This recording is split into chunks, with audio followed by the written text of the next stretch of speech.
خب بریم سراغ ماده های رشته تفنگ. اولین ماده توی رشته تفنگ ماده تفنگ بادیه. 10 متر ایر رایفل. تفنگ بادی 10 متر. یعنی تفنگ همونجوری که تو تصویر می‌بینید بادی با کپسول هوا کار میکنه و فاصله تا هدف، فاصله تیراندازی تا هدف 10 متره. توی ماده تفنگ توی مسابقه 60 تا تیر میزنن ورزشکارا که هر تیر ماکسیموم 10.9 امتیاز داره. 60 تا تیر شلیک میشه، 60 تا 10.9 از 654 امتیاز ورزشکار محاسبه میشه.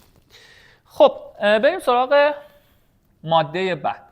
ماده بعد توی رشته تفنگ هست ماده 50 متر 3 پوزیشن یا 3 وضعیت. از اسمش پیداست تو 3 تا وضعیت مختلف ورزشکارا شلیک میکنن و فاصله تا هدف 50 متر. همونجور دقت کرده باشید کلمه ایر دیگه اینجا نداریم، یعنی این اصطلاح بادی نیست. با فشنگ خفیف کالیبر 22 ورزشکارا شلیک میکنن. یه مقدار هیجان انگیزه چون فشنگ میاد تو کار. 3 تا وضعیتی که ورزشکارا توش تیر میزنن وضعیت‌های ایستاده استندینگ، وضعیت بزانو نیلینگ و وضعیت درازکش یا پرون هست.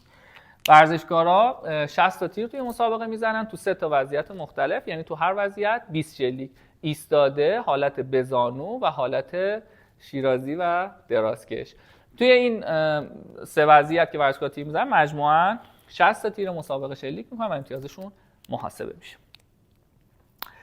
ماده بعدی توی رشته تفنگ هست ماده 50 متر پرون.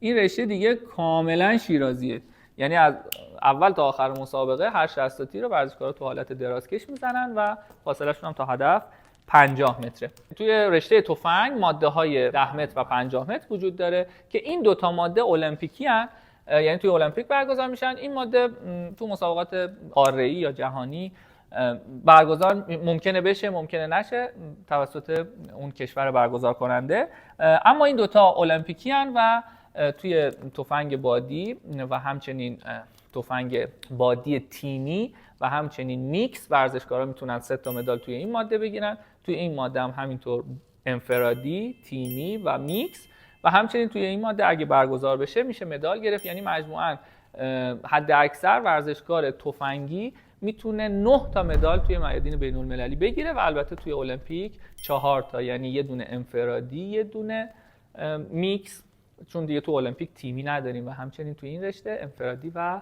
میکس.